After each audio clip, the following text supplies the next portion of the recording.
Hello दोस्तों, मैं हूं साध्वी कुमारिका। आप देख रहे हैं मेरे यूट्यूब चैनल मोहिनी स्पीक्स। आज तक हमने बहुत सारे तंत्र मंत्र इन सब चीज़ों के बारे में बात किया है। आज हम आपको कुछ चीज़ों के बारे में जानकारी देना चाहते हैं। ये जो जानकारी है ये भैरव के बारे में है। भैरव यानी शिव जी, जो कि सर्वशक्तिमान है, सर्व विद्यमान है, जो कि माँ पार्वती से माँ काली का सफ़र तय करवाने वाले थे, वही है हमारे शिव यानी भैरव। भैरव का शाब्दिक अर्थ जो होता है वो भयानक होता है। हिंदुओं के एक देवता हैं जो शिव के रूप में हैं, जिनका हम पूजन करते हैं।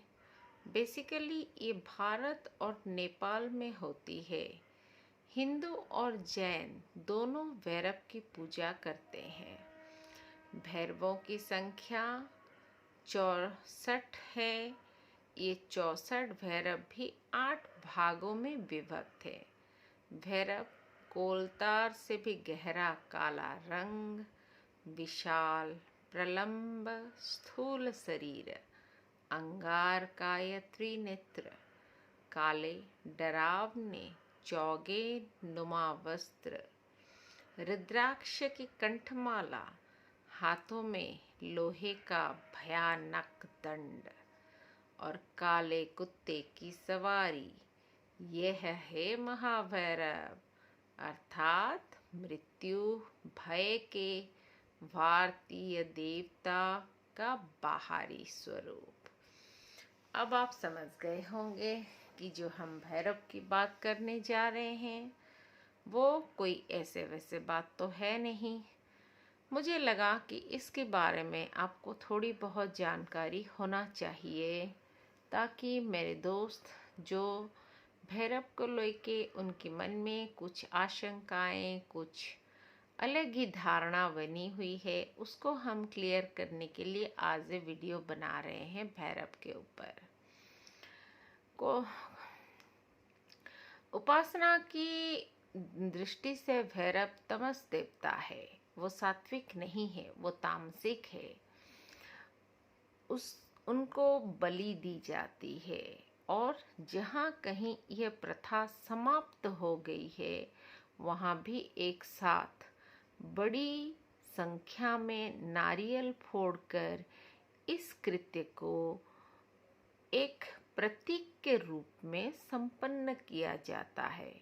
यह एक ऐतिहासिक सत्य है कि भैरव उग्र, काल्पनिक संप्रदायता के देवता हैं और तंत्र शास्त्र में उनकी आराधना के को ही प्राधान्य प्राप्त है।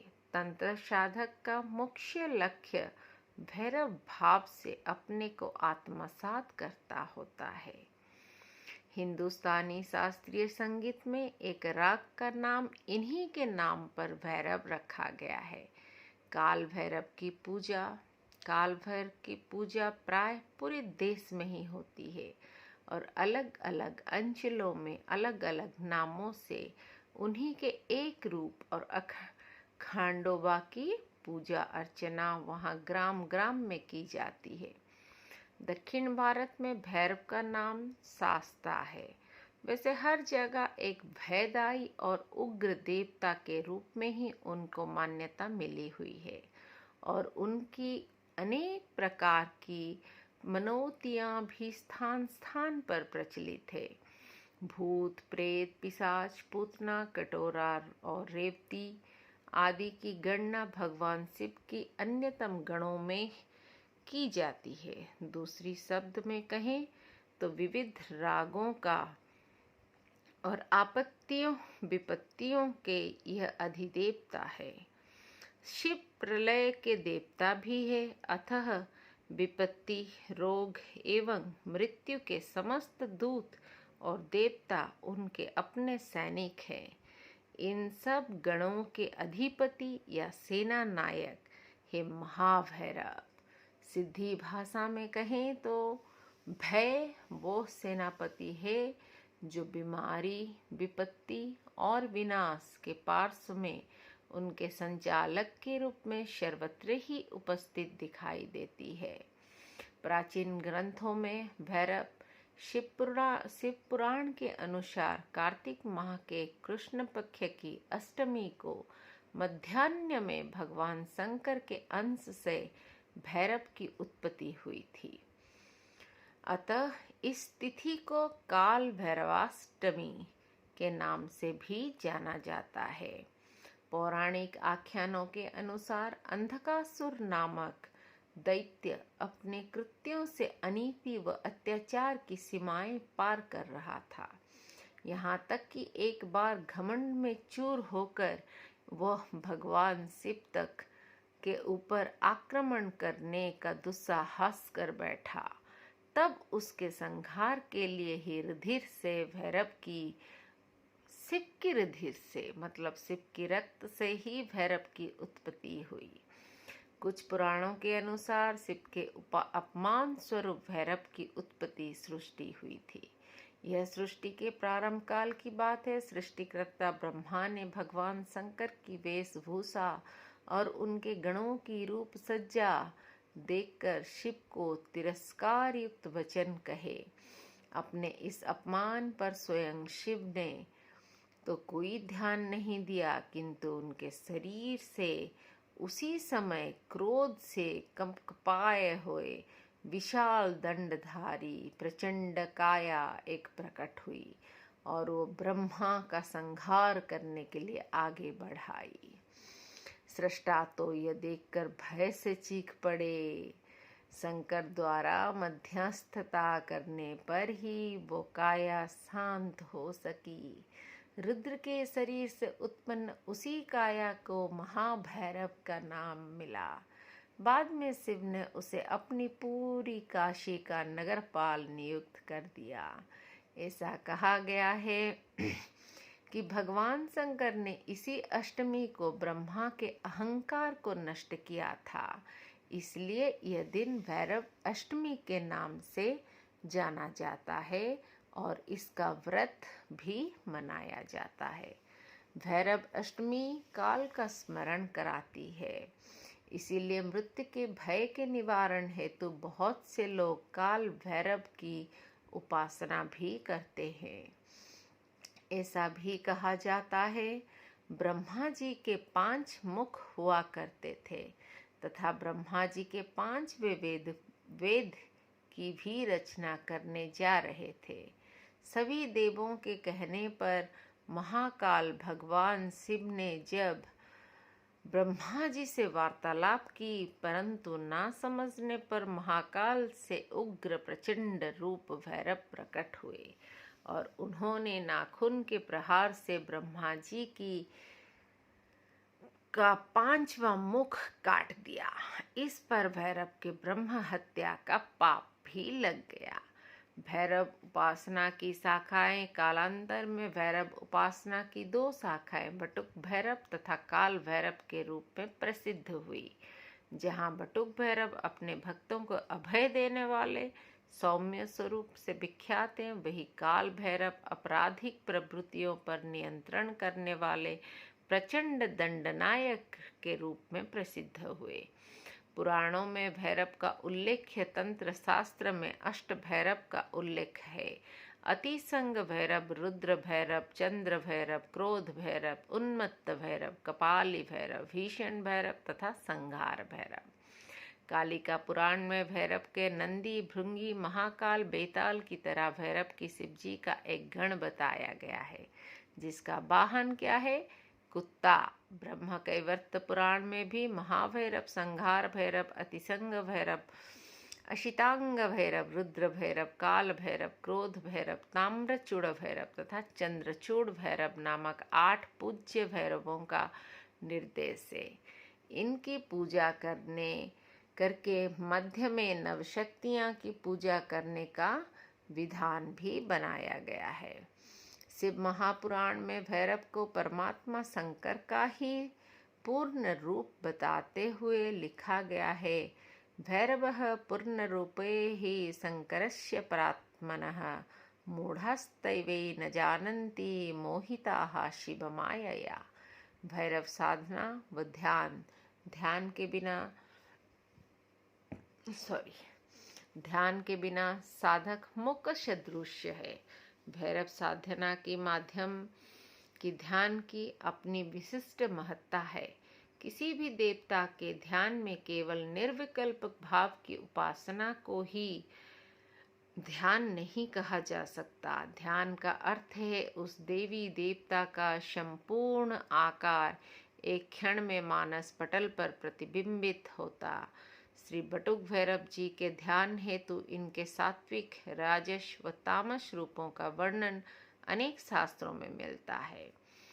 जहाँ सात्विक ध्यान अपमृत्यु का निवारक, आयु, आरोग्य और मोक्ष फल की प्राप्ति कराता है, वहीं धर्म, अर्थ, काम की सिद्धि के लिए राजस्व का ध्यान की उपादेयता है। इसी प्रकार कृत्या, भूत, ग्रह आदि के द्वारा शत्रु का शमन करने वाला तामस ध्यान भी कहा गया है। ग्रंथों में लिखा है कि गृहस्थ को सदा भैरव जी के सात्विक ध्यान ही करना प्राथमिकता देना चाहिए। भारत में भैरव के प्रसिद्ध मंदिर जिनमें काशी का काल भैरव मंदिर सर्व प्रमुख माना जाता है। काशी विश्वनाथ मंदिर सर्व प्रमुख भैरव मंदिर कोई 1.5-2 किलोमीटर की दूरी पर स्थित है। दूसरा नई दिल्ली के विनय मार्ग पर नेहरू पार्क में बटुक भैरव का पांडवकालीन मंदिर अत्यंत प्रसिद्ध है। तीसरा उज्जैन के काल भैरव की प्रसिद्धि का कारण भी ऐतिहासिक और तांत्रिक है। नैनीताल के समीप घोड़ाखाल का बटुक भैरव मंदिर भी अत्यंत प्रसिद्ध है। यहाँ गोलू देवता के नाम से भैरव की प्रसिद्धि है। इसके अलावा शक्ति पीठों और उपपीठों के पास स्थित भैरव मंदिर का महत्व माना गया है। जयगढ़ के प्रसिद्ध किले में काल भैरव का बड़ा प्राचीन मंदिर है, जिसमें भूतपूर्व महाराज जयपुर के ट्रस्ट की ओर से दैनिक पूजा अर्चना के लिए पारंपरिक पुजारी नियोजित करते हैं। मध्य प्रदेश की सिवनी जिले में ग्राम अदेगांव में भी श्री काल भैरव का मंदिर है, जो किले के अंदर है, जिसे गढ़ी ऊपर नाम से जाना जाता है। कहते हैं औरंगजेब के शासनकाल में जब काशी के भारत विख्यात विश्वनाथ मंदिर का ध्वंस किया गया, तब भी काल भैरव का मंदिर पूरी तरह अछूता बना रहा था। जनश्रुतियों के अनुसार काल भैरव का मंदिर तोड़ने के लिए जब औरंगजेब के सैनिक वहां पहुंचे, तो अचानक पागल कुत्तों के एक पूरा समूह कहीं से निकल पड़ा था। उन कुत्तों ने जिन सैनिकों को काटा, वे तुरंत पागल कुत्ते हो गए और फिर स्वयं अपने ही साथियों को उन्होंने काटना शुरू कर दिया। बादशाह को भी अपनी जान बचाकर भागने के लिए विवश हो जाना पड़ा। उसने अपने अंगरक्षक द्वारा अपने ही सैनिक सिर्फ इसीलिए मरवा दिए कि पागल होते सैनिकों का सिलसिला कहीं खुद उसके पास तक न पहुंच जाए। भारतीय संस्कृति प्रारंभ से ही प्रतीकवादी रही है और यहाँ की परंपरा में प्रत्येक पदार्थ तथा भाव के प्रतीक उपलब्ध है। यह प्रतीक अभयात्मक है, अर्थात स्थूल भी है और सूक्ष्म भी है। सूक्ष्म भावनात्मक प्रतीक को ही कहा जाता है। देवता चूंकि भय भी एक भाव है, अतः उसका भी प्रतीक है, उसका भी एक देवता है और उसी भय का हमारा देवता है महाभैरव। जय हो महाकाल की। अगर आपको ये वीडियो पसंद आई, हमें एक थम्स अप तो ज़रूर मिलेगा, और अगर मेरे चैनल को आप देख रहे हैं और सब्सक्राइब नहीं किए हैं, कृपया इसको सब्सक्राइब कीजिए और पूरी तरह देखिए। अगर इसके बारे में और कुछ ज़्यादा जानकारी चाहिए तो मुझे कमेंट सेक्शन में ज़रूर लिखिए। तब तक धन्यवाद। और ऐसे वीडियो की अपलोडिंग पाने के लिए आप जब सब्सक्राइब के बटन दबाएंगे वहाँ पे बेल आइकन को दबाना मत भूलिए। धन्यवाद। शुभ रात्रि। सुख से रहिए, संपदा से रहिए।